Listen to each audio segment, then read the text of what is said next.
Hi, I'm Sharon Nelson. I'm now retired, but I've had a long career serving our state as chairman of the Utilities and Transportation Commission, and during that time as president of the National Association of Regulatory Utility Commissioners, and later as chief of the Consumer Protection Division at the Washington State Attorney General's Office, as well as 24 years on the Board of Consumer Reports.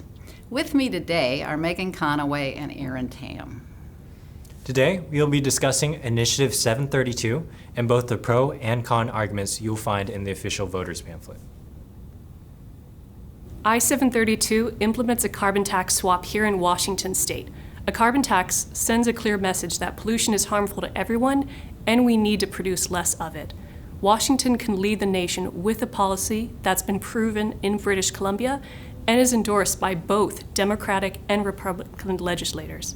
Scientists and economists agree that across the nation, carbon pricing is the most powerful tool we have to fight climate change and accelerate the clean energy economy by lowering their aggressive sales tax by 1 full percentage point and basically eliminating the business tax on manufacturers.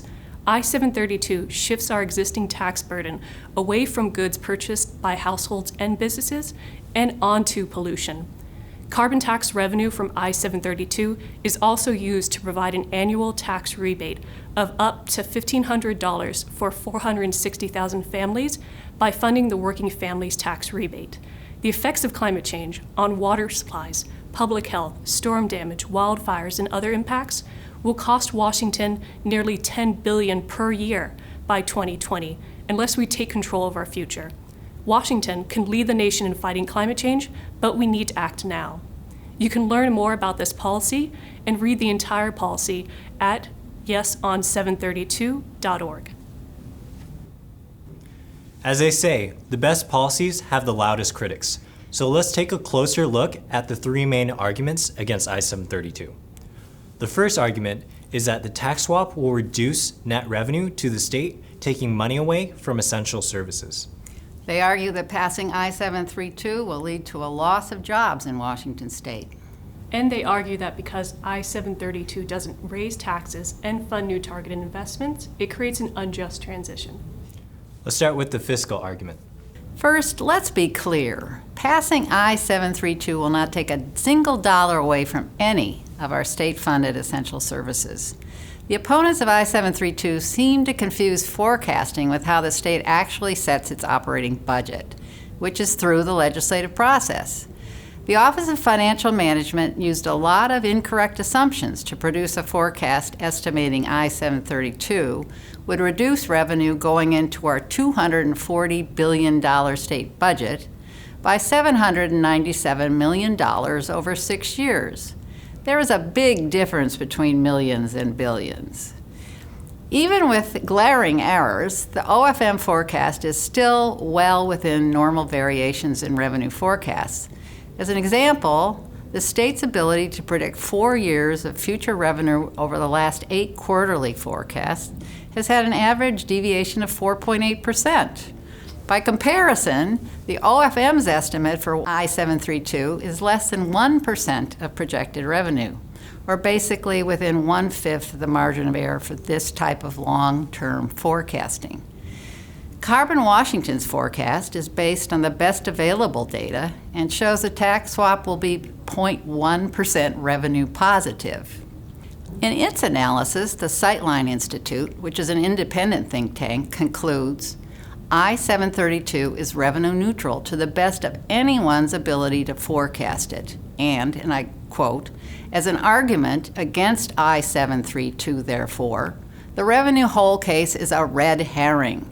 Carbon Washington's forecast, the OFM forecast, and the Sightline forecast all show I-732 to be revenue neutral, within normal margins of error.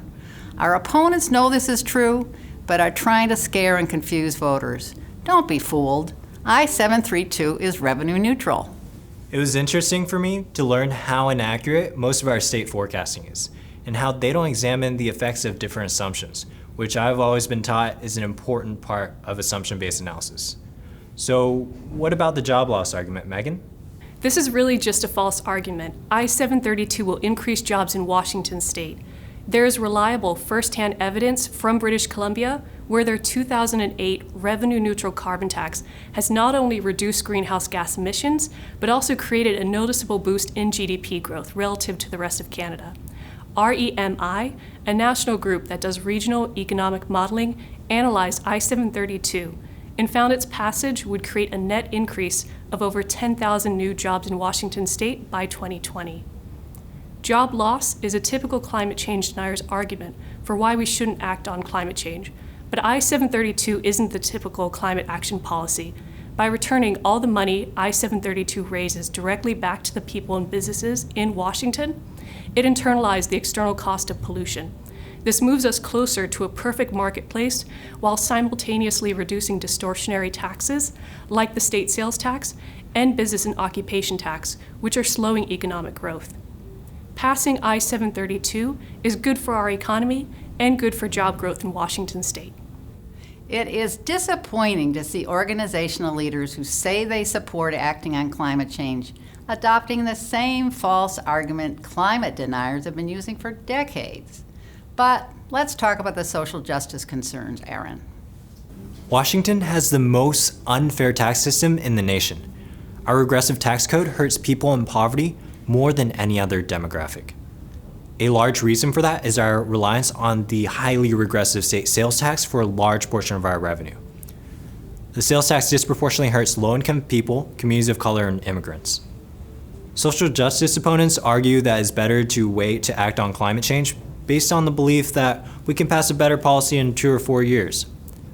Opponents call I-732 a false promise, but all they offer in exchange is a false choice. The fact is, they don't even have a plan.